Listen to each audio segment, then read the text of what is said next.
gagawa tayo ng chicken flakes or ang tawag nila dito ay pastel.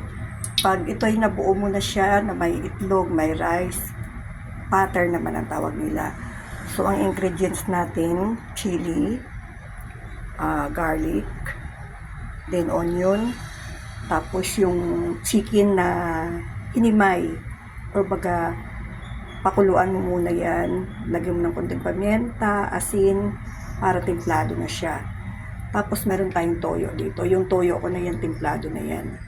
Merong, hindi ko alam kung paano sila gumawa, pero sa akin meron siyang konting suka.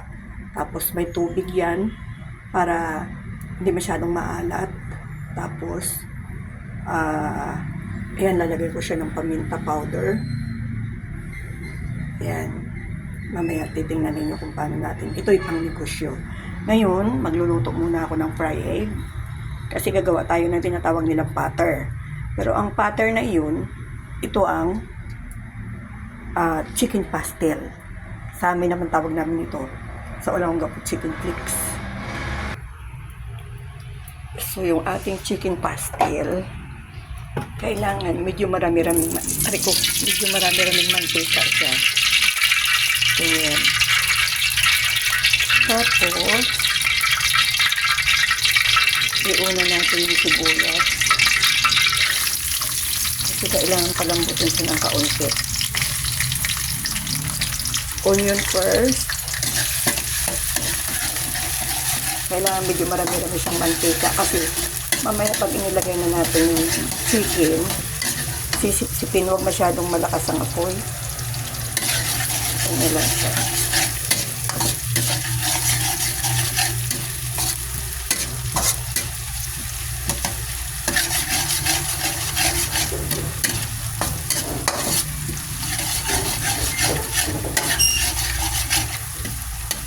Then, pwede na natin ilagay yung garlic.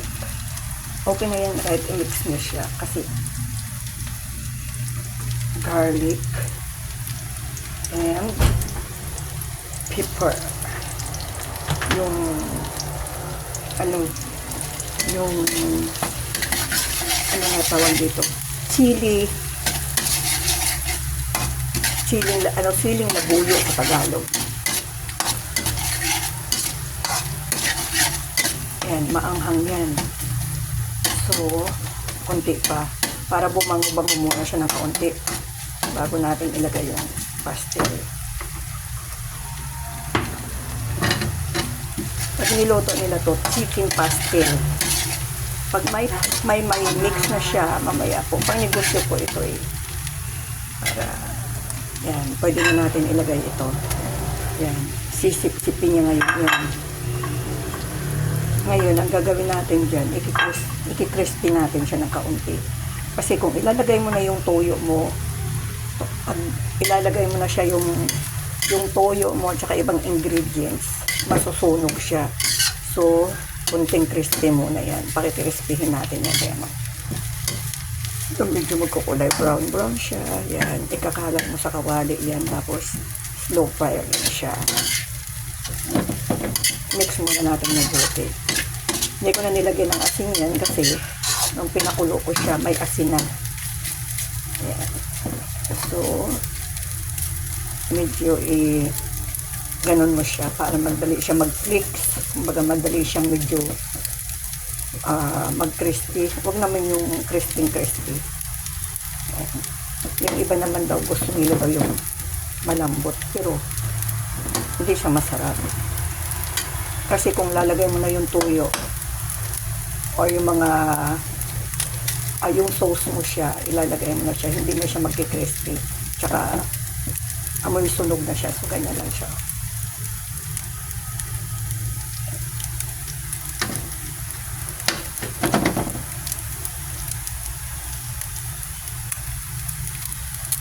Ganyan lang siya. Tapos pag medyo sa tingin mo medyo crispy na, babalik-tarin mo na naman siya. Di ba? Kukulay brown.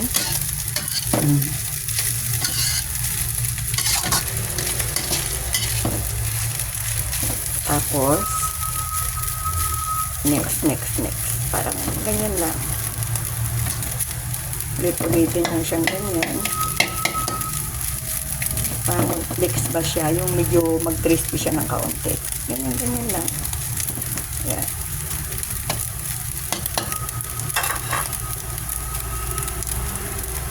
So, yung toyo ko, yung soy sauce, ito yung soy sauce na nilagyan ko na ng konting I put a little bit vinegar. Mayroon na siyang sugar na konti, brown sugar. Tapos, nilagyan ko siya ng konting bitchin. Tapos, kung gusto nyo ng pampasarap, lagyan nyo ng konting magic sarap. Ayan. Ito, lalagyan ko siya ng kailangan powder paper siya. Ayan. So, depende po sa inyo. Tapos, i-mix mo lang siya. Oops. Kasi kung doon ay yun na siya. Brown na siya ng kaunti. Diba? Nagba-brown siya.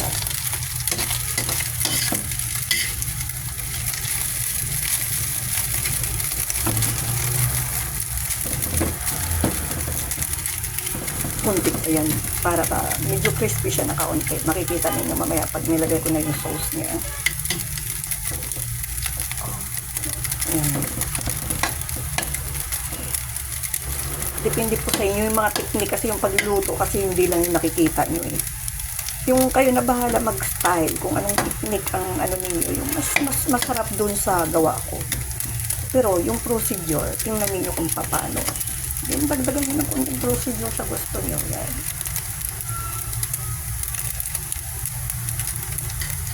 Yan. Oh, diba? Mag-brown na siya. Oh. Nagpa-brown siya. Kunti na lang.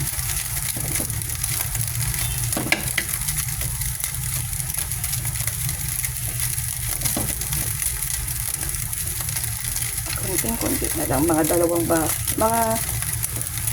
mga 2 times pa sigurong ikot natin. Yan.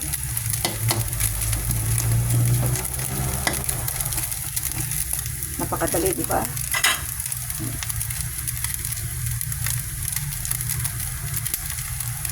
So, ganyan na siya guys. So, brown na siya. Ayan, brown na siya.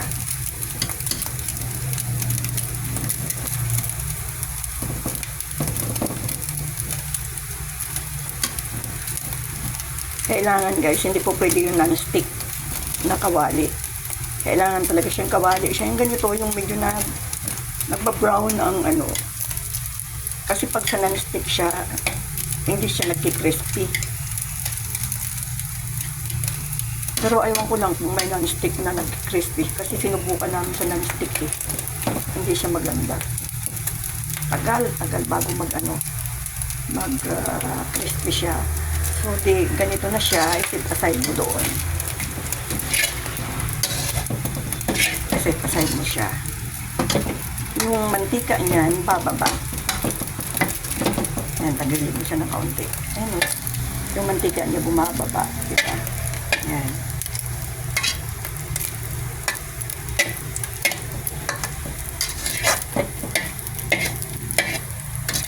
Ayan. Hayaan mo muna siyang Then, magdagdag tayo ng konting oil.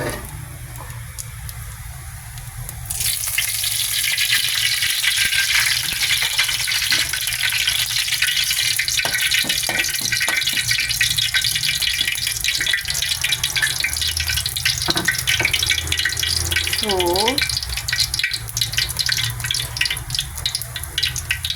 ilagay na natin yung soy sauce.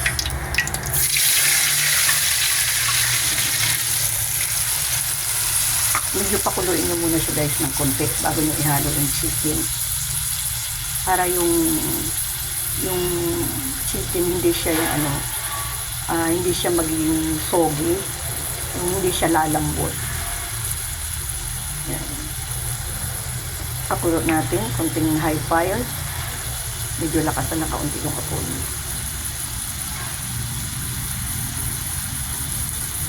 Pag kumulo na siya,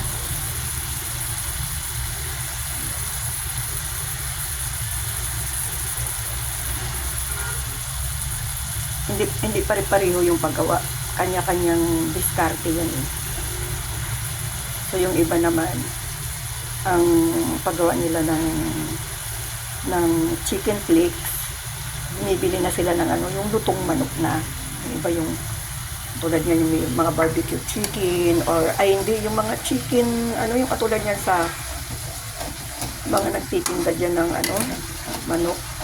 Bumibili na sila ng luto. Tapos tanggalin nila ngayon yung pitcho. Yung pinaka lang naman ito, yung pinaka breast. Kasi yun lang naman ang pinakamalambot yan. Yan yung muna siyang kumulo ng kumulo. Kasi pag inilagay mo na yung chicken na hindi pa siya kumukulo, magsusogi siya ulit, lalambot siya ulit. So, ganyan. Yan.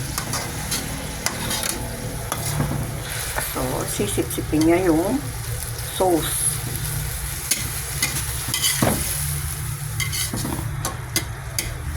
Ngayon, ang gagawin mo ngayon dyan, lalakasan mo yung apoy.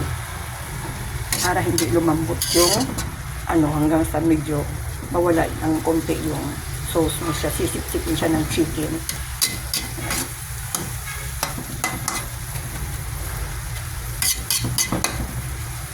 Ayan, malakas ang apoy niya. Yung iba guys, gusto nilang malambot yung yung manok. Bago kasi pag yung hindi siya luto, hindi lutong-luto yung manok, pag i-crispy mo siya, pag kinain nila makunat. Tapos, ang isa pang gusto nila dyan, maraming sili. Yung red pepper na ganyan. Kaso lang, yung iba naman ayaw. Hindi naman tayo pwedeng magluto ng magkahiwalay. Alam mo, ito kalahati lang ito ng breast. Alam niyo yung buong breast chicken, kalahati na lang ito. So ito guys, pag pang business ito, yung ganito karami, kikita ito naman ng mga nasa 400. Pero may kasama siyang itlog at saka rice. So nasa 400 siya. So sabihin mo na yung rice mo nasa 1 kilo. Plus yung egg mo, yung binibili namin itlog, yung alam mo yung egg na ginagamit namin dito, yung tigpa 5 pesos lang. Ganyan yan. So, hayaan muna natin siyang maubos yung sabaw. So, ayan na siya. At hinaan mo na ngayon yung apoy para hindi paglalasang sunog. Yan, unti-unti na lang. Kasi, yung iba mas gusto nila, yung parang nag-oily siya. Kaya itong talagang marami siyang mantika. Kasi parang adobo style ba. Pero flakes. Ang iba naman wala talagang wala talaga siyang sauce. Piniflex talaga nila. Tapos mayroon silang ready-made na hot sauce. Pag yun lang talaga, pag flakes lang talaga ang bibilhin. Pero dito, sa lugar na ito, hindi po pwede yung mga ganun kasi ito, pag ilagay ito sa sa syro, hahatiin ito gagawin lang ito bali, 4 na hati yan, 100 na kalahati ang order. Or ang 50 mo, 50 pesos mo, ganyan lang sa karami. Pakalat-kalat lang na ganyan. Kaya ang ginagawa namin dahil dito, ang mga tao dito, yung kailangan yung afford lang nila. So, okay na yan. Yan. Kasi pag tinanggal mo yan dyan, tuyo na yan. Kasi nga, kaya lang yan nakikita mo parang may sauce. Kasi nga, nasa apoy siya, kumukulo siya.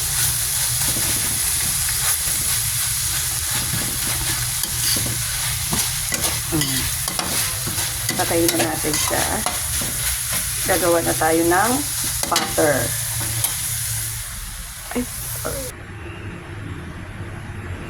ayan. So, nakagawa ako ng 5. Ayan. 5 ang nagawa ko. Ang bintahan namin dito 40. So, depende sa inyo kung ano ang kaya ng tao. Ito, siguro mga nasa mahigit pa sa 5. Or makakagawa pa ako ng 15. So, ang bigas namin, 1 kilo. So, ang itlog, 5 piso ang isa, di ba? Pero, pag inaano namin dito kasi, pag may nagpaluto ng itlog, 15 ang isa. So, ganyan. So, pangnegosyo, para magkaroon kayo ng idea, ang tawag namin dito, patter. Pag ginagawa mo yung manok, chicken pastel ang tawag nila dito. Pero sa amin naman dun sa Sambales, or dun sa mga gumagawa nito, chicken flakes naman ang tawag. So, ito yung tinatawag na package paster, ay patter. Patter ang tawag nila dito. Dahil buo na yan, patter ang tawag nila. So, sana nakakuha kayo ng idea, guys. This is good for business. Ako, nagtatrabaho lang ako dito. Ang oras ko dito ay 4 to 9. So, ako gumagawa ng mga pagkain na paninda ng friend ko. Yan. Sana makakuha kayo ng idea for business. Thanks for watching.